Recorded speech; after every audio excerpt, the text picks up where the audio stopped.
नंदिनी और राज दोनों multinational company में काम करते थे। ऑफिस में ही उन दोनों की पहली मुलाकात हुई थी और ये मुलाकात कब नजदीकियों में बदलने लगी उन्हें पता ही नहीं चला। दोनों ने घर वालों की रजामंदी से सगाई कर ली। अब दोनों अपने नए घर के लिए आए दिन कुछ ना कुछ शॉपिंग करते रहते। दोनों ने अपनी कुछ सेविंग्स जोड़कर एक सेकंड हैंड कार ली थी। कार के ओनर से जब उन्होंने कार बेचने के कारण पूछे तो वो गुस्से से उन दोनों की ओर देखने लगा।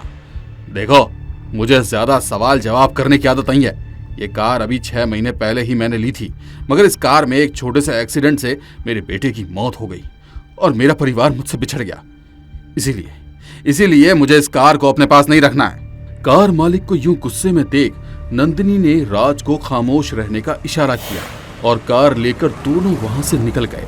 मगर उन लोगों ने ध्यान नहीं दिया कि कार की पिछली सीट पर एक साया बैठा हुआ था। दोनों की आंखों में कार मिलने की खुशी साफ साफ नजर आ रही थी। जैसे ही वे लोग इस घर से कार लेकर निकले, ना तो वहां पर कार का मालिक था और ना ही कोई घर। उन्होंने कार लाकर अपने घर पर पार्क कर दी। वीकेंड पर दोनों लॉन्ग ड्राइव के लिए निकले। नंदिनी ने ब्लूटूथ से कनेक्ट कर जब गाड़ी का म्यूजिक सिस्टम ऑन करने की कोशिश की तो उसमें से अजीब तरह से किसी के रोने की आवाज आ रही थी। वो साया अभी भी पिछली सीट पर बैठा हुआ था और वो लगातार नंदिनी को घूर रहा था। लगता है म्यूजिक सिस्टम खराब है, गाना गाने की जगह पे रो रहा है। उसकी बात सुनकर राज मुस्कुराते हुए खुद गाना गाने लग गया। दोनों ड्राइव करते करते पहाड़ी पर पहुंच गए। दोनों एक दूसरे का हाथ पकड़े घूम रहे थे। अचानक कार खुद ब खुद स्टार्ट हो गई, जिसकी हेडलाइट ऑन ऑफ हो रही थी और वो साया उन दोनों के ठीक पीछे ही खड़ा था। उसने कार की ओर देखा और कार धीरे धीरे उन लोगों की ओर बढ़ने लगी। वो साया उन दोनों के सिर पर मंडराने लगा। तभी राज की निगाह कार की ओर गई। कार को अपनी ओर चलती देख उसकी चीख निकल गई। उसने नंदिनी को दूसरी तरफ धक्का दिया, मगर खुद कार के सामने आ गया। कार से हुए जबरदस्त एक्सीडेंट के कारण राज की वहीं पर मौत हो जाती है।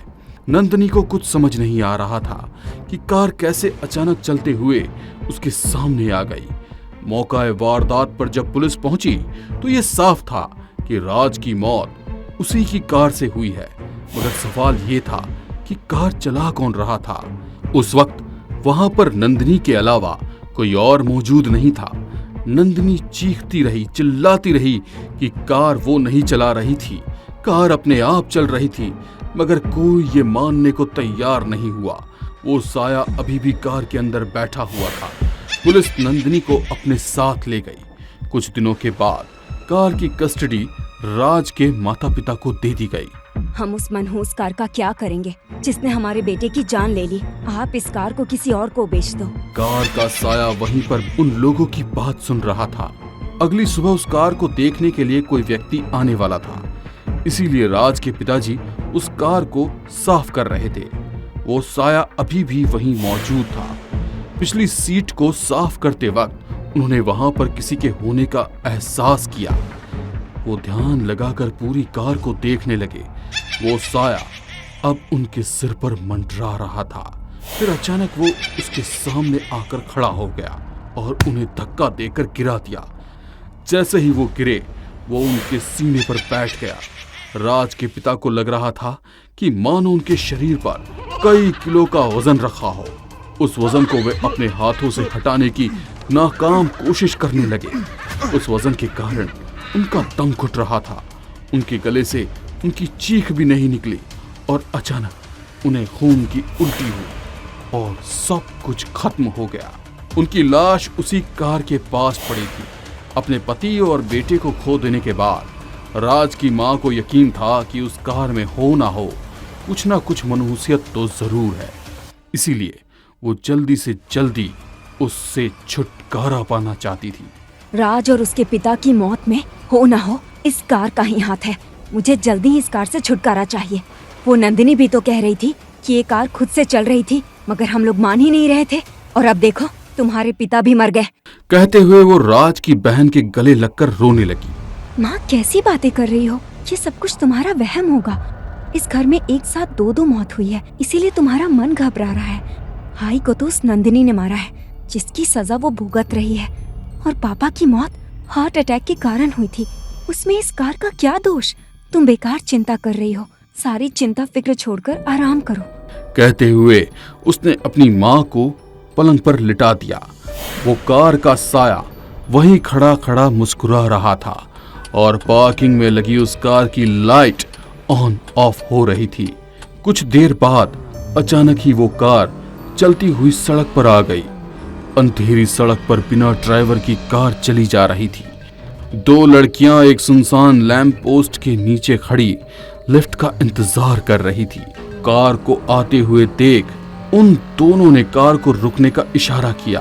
कार जो अभी तक बिना ड्राइवर के चल रही थी, अचानक उसमें ड्राइवर की जगह कार का पुराना मालिक नजर आने लगा। उसने लड़कियों के सामने ले जाकर कार खड़ी कर दी और बोला, मेरी कार को क्यों रोका?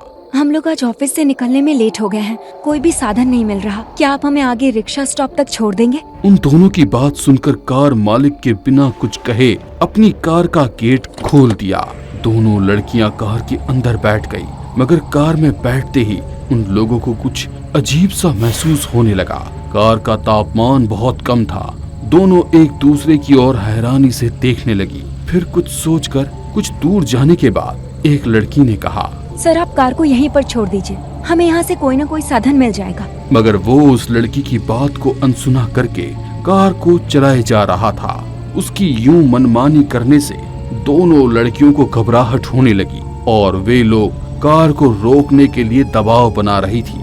कुछ दूर जाकर उसने कार रोक दी और जैसे ही कार रुकी, वो लड़कियां कार से उतरने की कोशिश करने लगी, मगर कार के दरवाजे खुले ही नहीं। कार की सीट पर बैठा हुआ कार का पुराना मालिक अचानक सड़ी गली लाश में बदलने लगा और फिर उसने अपने हाथों को बढ़ाकर उन दोनों लड़कियों के गले दबा दिए। दम घुटने के कारण उन दोनों की मौत हो गई। अगले दिन जब उस सड़क पर आवाजाही शुरू हुई, तब लोगों ने बीच सड़क पर बंद कार के अंदर दो लाशों को देखा तो तुरंत पुलिस को इत्तला किया। पुलिस वहां पर पहुंची तो राज की कार को वहां पर देखकर हैरान हो गई। ये तो राज और नंदिनी की कार है। इसी कार से नंदिनी ने राज को मारा था और फिर राज के पिता भी इसी कार के पास मरे हुए मिले थे। आज ये दोनों लड़कियां भी इसी कार के अंदर मरी हुई हैं। आखिर ये मांजरा क्या है? पता करना ही होगा। जल्द से जल्द राज के घर वालों को बुलाया गया और पता किया गया कि ये लड़कियां कौन है। इंस्पेक्टर के कहने पर हवलदार राज के परिवार वालों को लेकर वहां पहुंचा तो उसकी मां और बहन ने लड़कियों को पहचानने से इनकार कर दिया।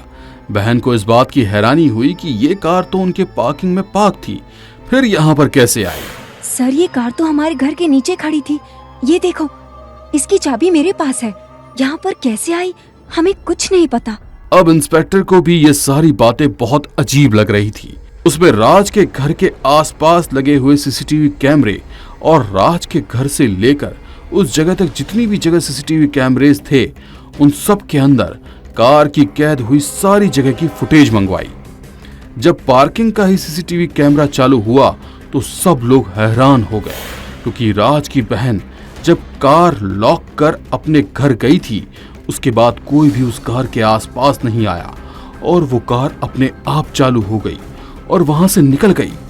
और दूर दूर के सीसीटीवी कैमरास में भी जहां जहां भी वो कार कैमरे में नजर आई, कोई भी ड्राइवर नजर नहीं आ रहा था।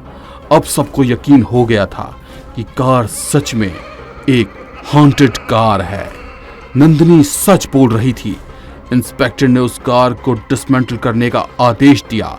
कबाड़ घर में पहुंचकर उस कार के हर हिस्से को अलग अलग कर दिया गया, मगर जैसे ही रात हुई, उस कार के एक एक हिस्से जुड़ने लगे और वो कार दोबारा सड़कों पर दौड़ रही थी।